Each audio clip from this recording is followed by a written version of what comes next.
As oscilações podem percorrer um meio como o ar ou a água, sem transportar matéria junto com elas. Esses distúrbios mecânicos são chamados ondas. Em qualquer época, ocorrem certas experiências que quase ainda não seriam possíveis. Essas experiências são conhecidas como estado da arte. Constituem um teste da perícia e engenhosidade dos melhores físicos e experimentalistas. Um exemplo disso hoje poderia ser a tentativa de detectar as ondas gravitacionais, procedentes de estrelas distantes. No final do século XVII, uma dessas experiências de estado de arte foi medir a velocidade do som. O som normalmente chega até nós através do ar. Se aqui não existisse ar, vocês não estariam me ouvindo.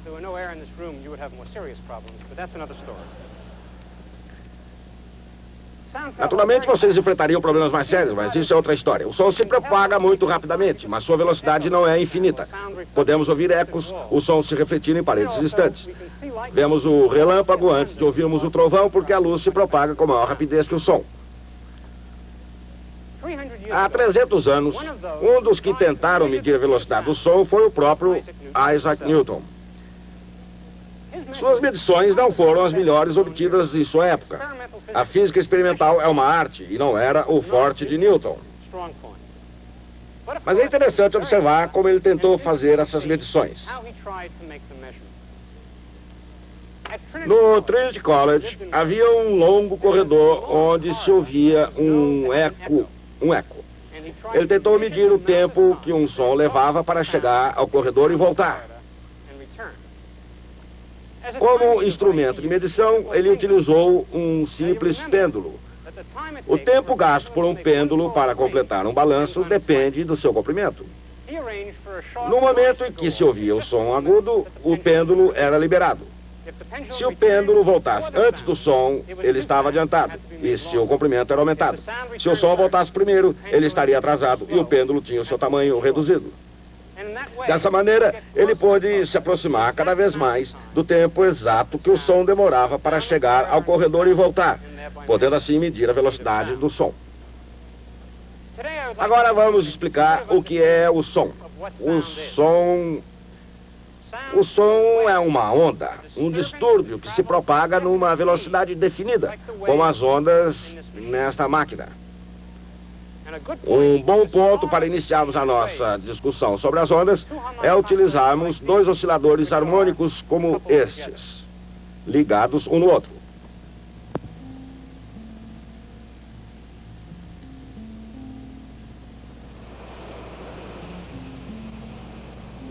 A água, a luz, o som, até mesmo a pressão, todos se propagam em ondas.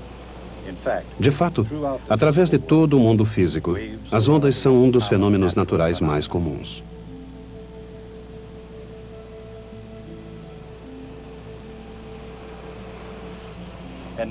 E a natureza não é a única capaz de fazer ondas. As pessoas também podem fazer suas próprias ondas. Elas fazem isso há muito tempo.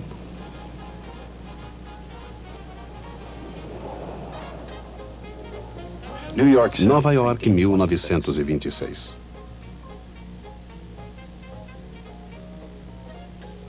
Os nossos aplausos para Gertrude Ederle, a primeira mulher a atravessar a nado o Canal da Mancha. Aqui está acontecendo muito mais do que percebem os nossos olhos. Essa é uma onda de choque humana, com uma frente de onda circular, como os movimentos moleculares de uma onda sonora num gás. A onda passa de uma pessoa para outra, deixando um vácuo parcial em seu rastro. Essa frente de onda não recorrente foi inofensiva. Essa outra, não.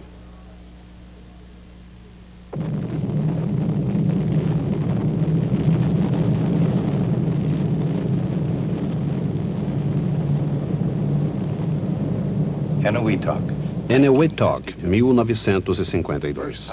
O primeiro teste da bomba de hidrogênio. O mundo em geral sente o calor da primeira onda de choque nuclear na Guerra Fria. Mas o fenômeno de dispersão das ondas remonta a uma época muito anterior a 1952, anterior mesmo a 1926. Ele remonta à própria origem dos tempos e do próprio universo, na verdade. O Big Bang. E como no início de tudo, um distúrbio ocorrido num determinado local, seja natural ou artificial, causa inevitavelmente uma reação em outro. É sempre assim. Um distúrbio nas condições atmosféricas de uma região polar cai do outro lado do globo.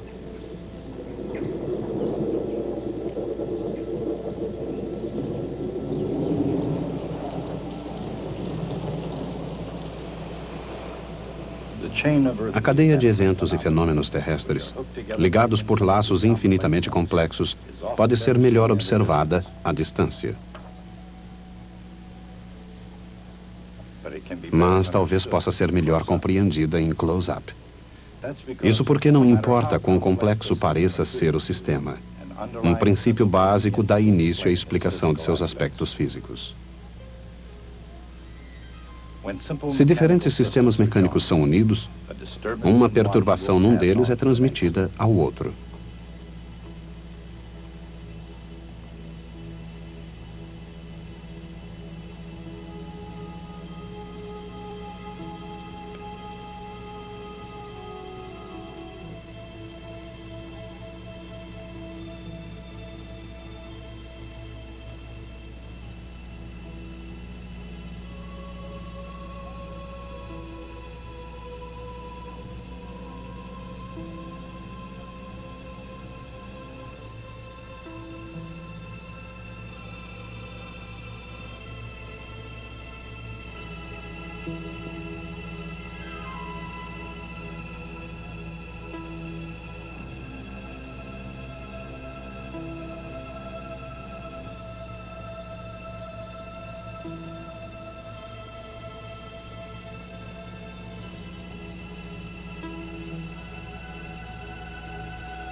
Quando qualquer sistema mecânico estável é perturbado, a resposta da natureza é o movimento harmônico simples. No caso de um oscilador isolado, isso é o máximo que acontece.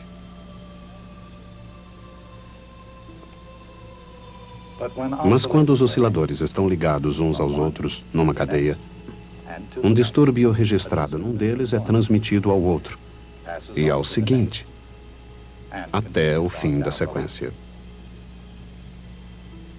Essa é a essência de uma onda mecânica.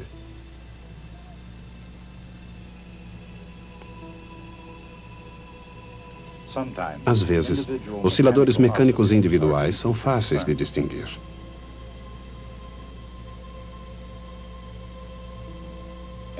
Em outros casos, a própria onda é mais fácil de ser observada do que os osciladores em si.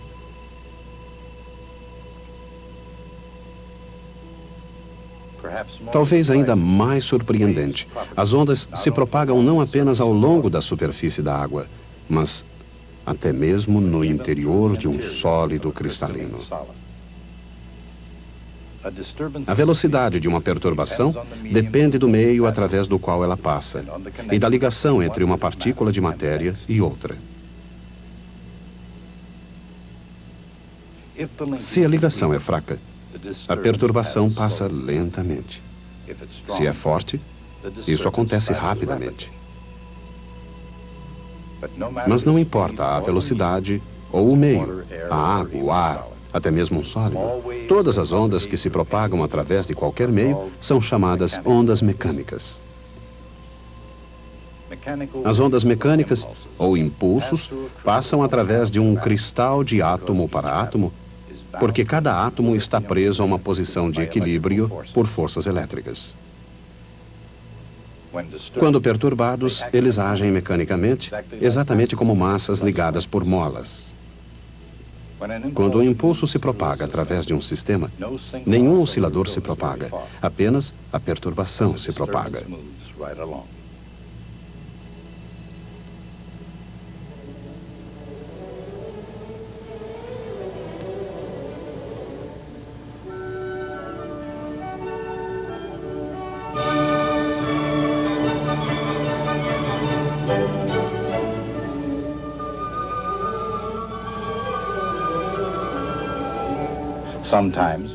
Às vezes, as oscilações mecânicas podem ser mais tocantes do que propriamente perturbadoras. Podem ser tanto arte como ciência e serem apreciadas como ambas.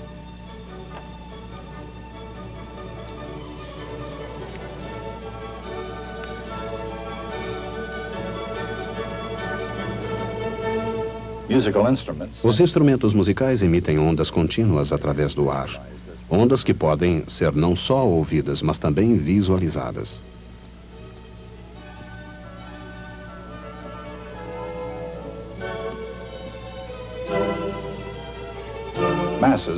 Massas ligadas por molas talvez não tenham a beleza da música, mas o princípio é o mesmo. Ele pode ser descrito por poucas palavras. Cada onda tem uma amplitude, a dimensão do distúrbio. Essa amplitude é preservada à medida em que a onda se propaga.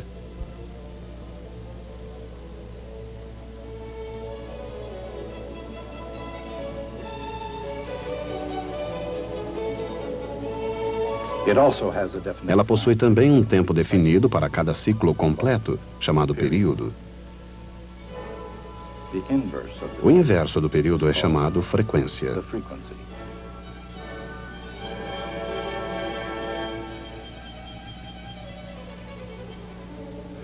O tom da música depende de sua frequência. Quanto mais alta a frequência, mais alto o tom ou a altura do som. E a intensidade ou volume da música depende da amplitude. Mas não importando sua intensidade, os sons estão sempre em movimento. E independente do tom ou da intensidade, todo som se propaga no ar exatamente na mesma velocidade. Se isso não acontecesse, cada ouvinte ouviria uma apresentação diferente.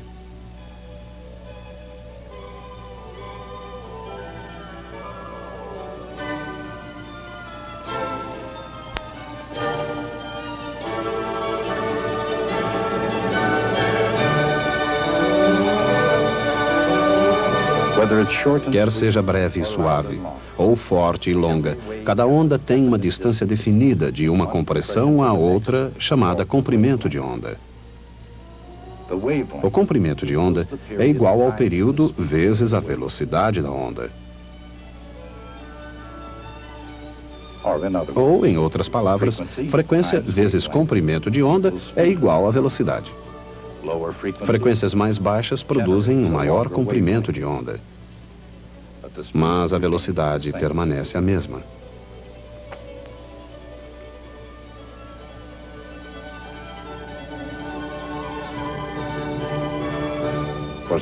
No caso de ondas sonoras no ar, a velocidade é sempre a mesma, independente da frequência, do comprimento de onda e até mesmo da amplitude. Mas nem todas as ondas alcançam essa posição de equilíbrio.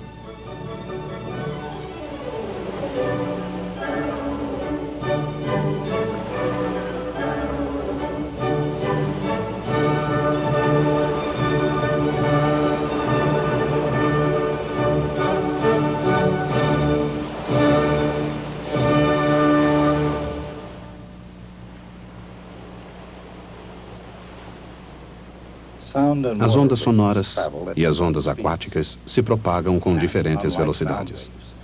E ao contrário das ondas sonoras, as ondas aquáticas podem desenvolver velocidades diferentes umas das outras. Longe do continente, no alto mar, ondas longas andam mais depressa que ondas curtas. Mas perto da praia, as ondas andam juntas. Independentemente de seus comprimentos, todas as ondas têm sua velocidade reduzida à medida em que se aproximam da praia. Na mecânica das ondas, isso é o essencial. Porque, tanto na terra como no mar, na verdade, em qualquer lugar, todas as ondas mecânicas observam os mesmos princípios básicos. Onde quer que ocorram ondas, Os osciladores harmônicos respondem e voltam para trás. Os osciladores estão ligados de tal maneira que o ciclo de cada um excita o oscilador ao lado. Mas o que determina a velocidade de movimento das ondas? No caso de massas ligadas por molas, a velocidade da onda depende da rigidez da mola, da massa de cada oscilador e da distância de equilíbrio entre elas.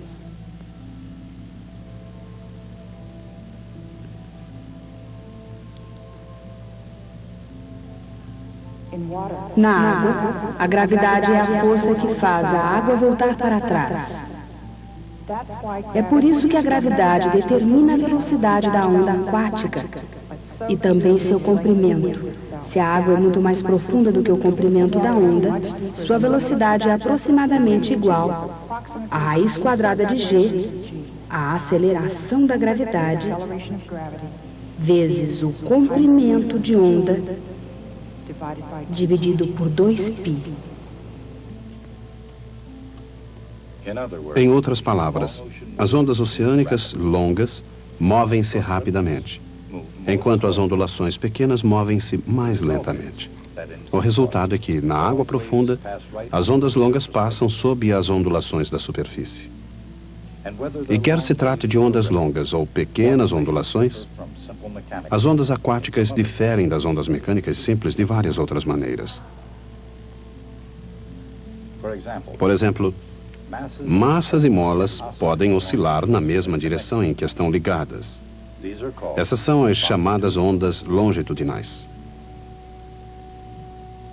E também podem ocorrer para os lados. São chamadas ondas transversais.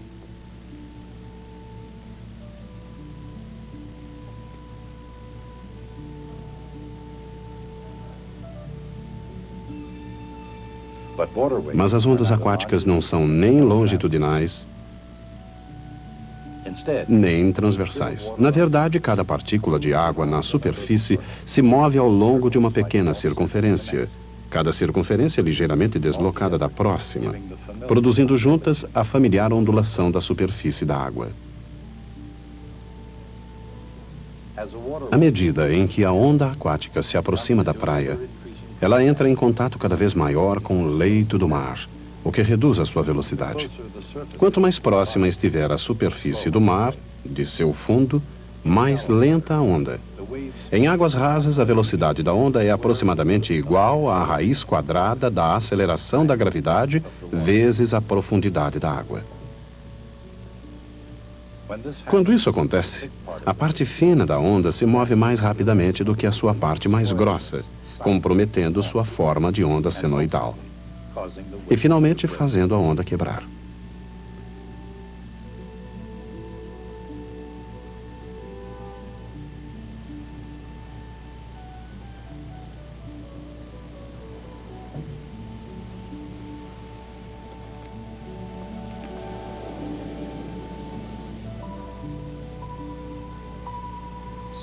As ondas sonoras podem ser ouvidas, mas não podem ser vistas. As ondas sonoras são produzidas por algo que vibra o ar.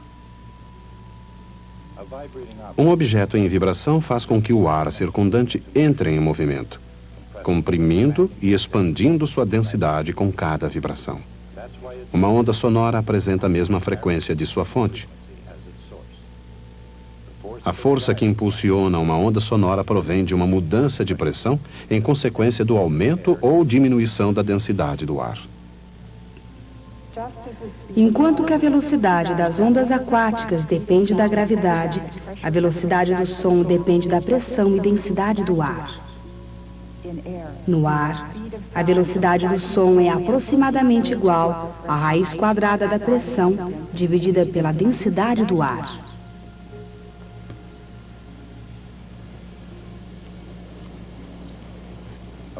Em todo o mundo, no cenário mais delicado ou no mais violento, uma infinidade de partículas de matéria vibram em uníssono. E, de acordo com os princípios do movimento harmônico, Elas produzem o fenômeno da onda mecânica.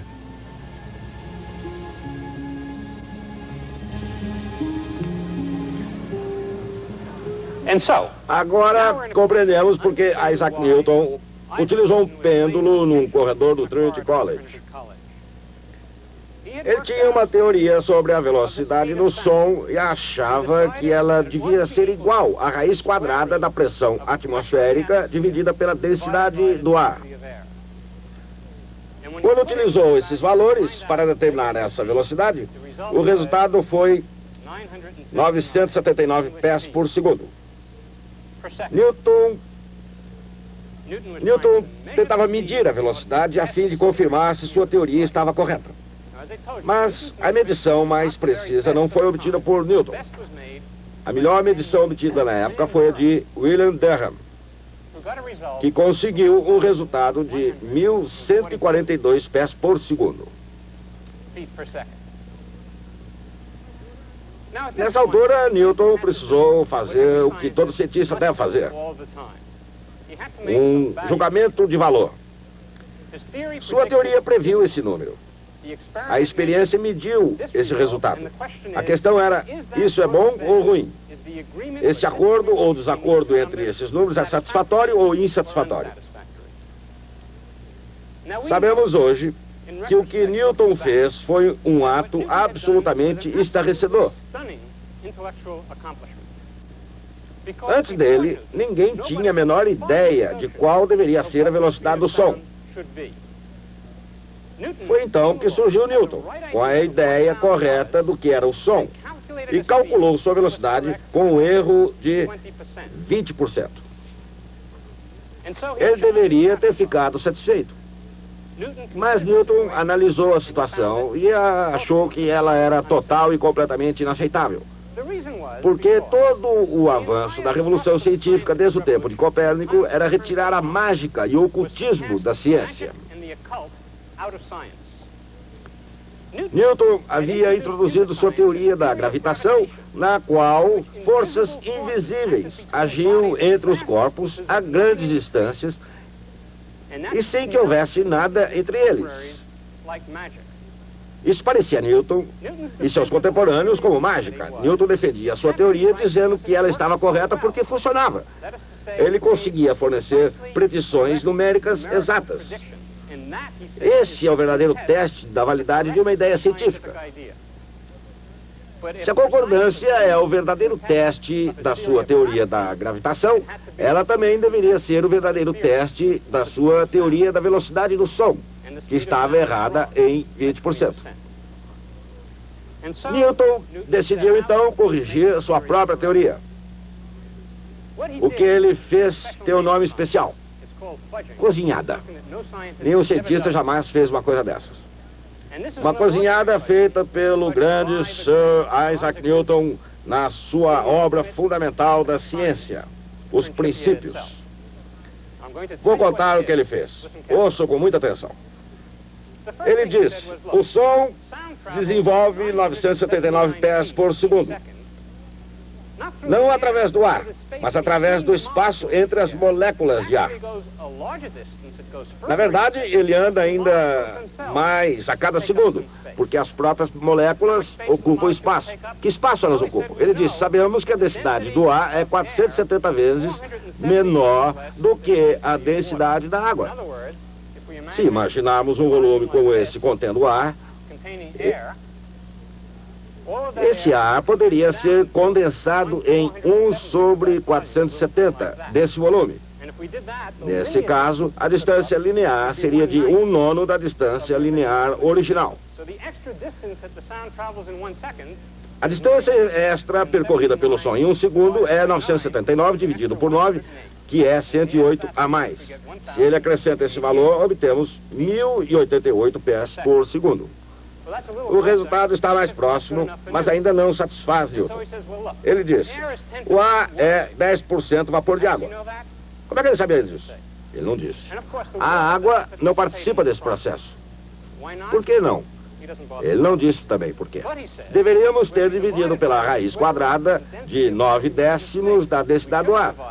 O outro 1/10 é água. Devemos acrescentar a isso 1088 dividido pela raiz quadrada de 0,9. Isso representa mais 5%, cerca de 55 pés. Acrescentando esses 55 pés, o resultado é de 1.143 pés por segundo, comparável a 1.142 pés por segundo. Agora Newton estava satisfeito. Foi assim que Sir Isaac Newton fez a ciência e o raciocínio triunfarem sobre a mágica e o ocultismo. Até a próxima. A verdadeira razão da diferença entre o cálculo de Newton e a velocidade do som medida é que o ar é aquecido quando comprimido, fazendo com que volte para trás um pouco mais rapidamente.